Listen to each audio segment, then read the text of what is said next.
Often people wonder how this man, Mohamed Kachika, manages to juggle his career as a teacher and a school principal and a farming, which I do also on large-scale farming, both dairy farming and arable farming. Abantu bangi nnyo beebuuza nti omwami ono Mohamed Kachika ebintu abikola atya okubanga musomesa ate nga principal w'essomero ate n'agenda n'alima n'alunda. Ekintu ekyo kireetera abantu bangi nnyo okugamba nti tosobola kubanga olina omulimu gwa ofiisi n'obanga okola n'ebintu ebirala. Ne Mohamed Kachika ayagala obbabbirako ku kyama ye engeri ki lwaki ebintu bino asobola okubiyitamu byombiriri successfully mu bulungi, kubanga essomero lino erya Vienna College liddukanyizibwa bulungi, kubanga ye yategeera nti olina ku buildinga systems. Ebintu tebiyimirirawo ku individual. Institutions bwe zibanga zazimbibwa ku misingi emirungi zisobola okuyimirirawo gwe ne bw'oba toliiwo. Nze ne bwe mba kati tubadde mu long summer holiday okuva June kati twakakoma mu August omwaka gwaffe gutandikira mu September. Maliriza ebyennimiro yange n'enkomawo mu ofiisi. Naye essomero teryayimiridde.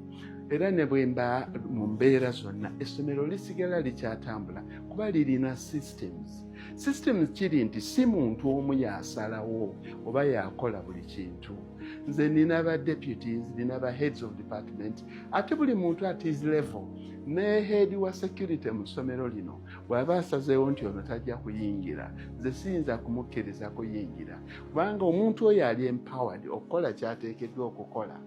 Kati olwaleero mbadde nyaniriza bannange abakomyewo okuva France neyakomyewo okuva Spain neyayitidde ne Ireland.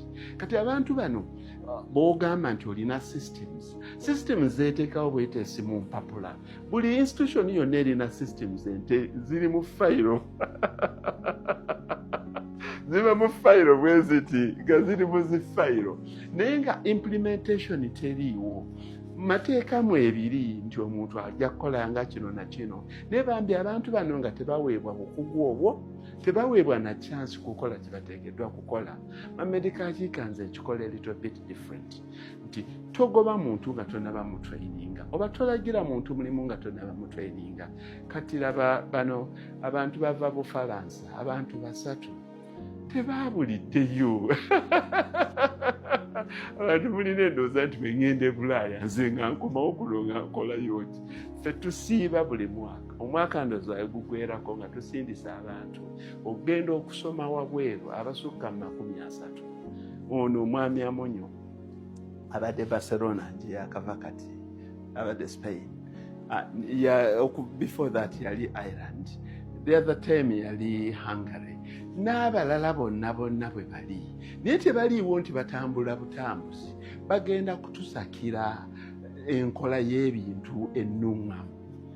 Gye baleeta ne tutuula wansi ne batusakira ne batubuulira bye batuleetedde. Ne tubiteesaako ne tutandika obimplementinga.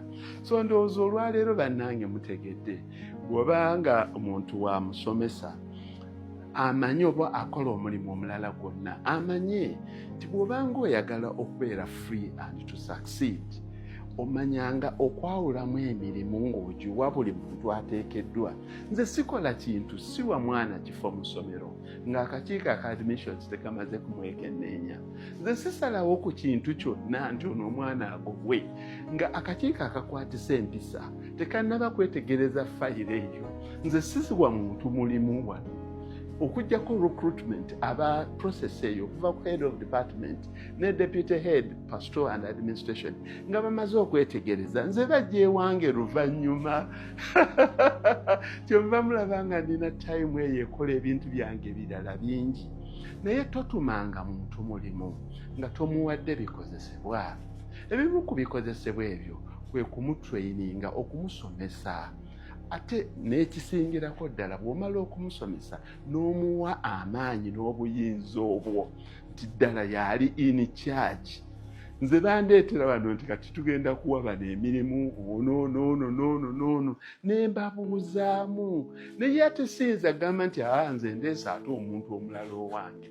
Bannange muyige mu systems engeri gye zirina okuddukanyizibwa mu ngeri egy'okuyamba systems zammwe zitambule bulungi ng'ate n'ebintu ebirala mubikola kyekyo. Our dear head teacher, Mr. Kashika, and we thank you so much for the opportunity that you have given to us to study, to go and have a training in France. We left Vienna College on the 7th of July, and we came back on the 28th. Actually, we had some lag, so we came back on the 29th of July. Dear Mr. Head Teacher, we don't take that for granted. We appreciate you so much. Please, everything has been said, and that is what a good organization should do, is to give as much opportunity to the members as possible. As management, we would like to thank you so much. You represented us so well. As an institution, that is Vienna College, as individuals, because all whatever you are sharing we could see, and so are the reports that we are getting that you did not go there for fun, but you came back learning. And the reports that you have generated are going to benefit the entire institution. You did not only carry yourselves and the Vienna College flag, you carried the national flag. Yes. And someone might wonder, what does French has to do with the students in school like Uganda, or students Anglo-speaking country like Uganda? People are not aware that the world is becoming a global village. People are not aware that the World Health Organization usually recruit doctors who are bilingual.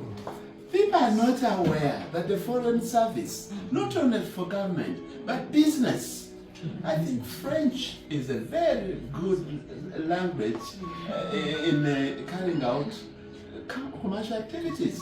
So someone will ask, why does the school has to invest a lot into teachers to teach our children French instead of Swahili and vernacular? So you are trying to, they do not know that the world is becoming a global village. And thank you so much. And Vienna College and other institutions are going to continue teaching French because we want global citizens. Spanish, Chinese is coming up. So everyone is strengthened. Apart from English, the next commercial language, viably used language is French. So this has a lot of bearing, not only to teach French, but to make our students, to make ourselves more commercially viable. So thank you so much, and I would kindly request the administrators, the ones who are directly in charge, and Castro, you are expecting a lot from these people to bring their French culture to us. Academics, giving handshakes.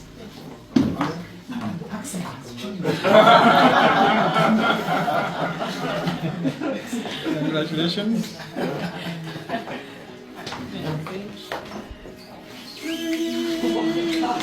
You give it only there. It's good I did not take a record. Yeah. You use the French way. Yeah.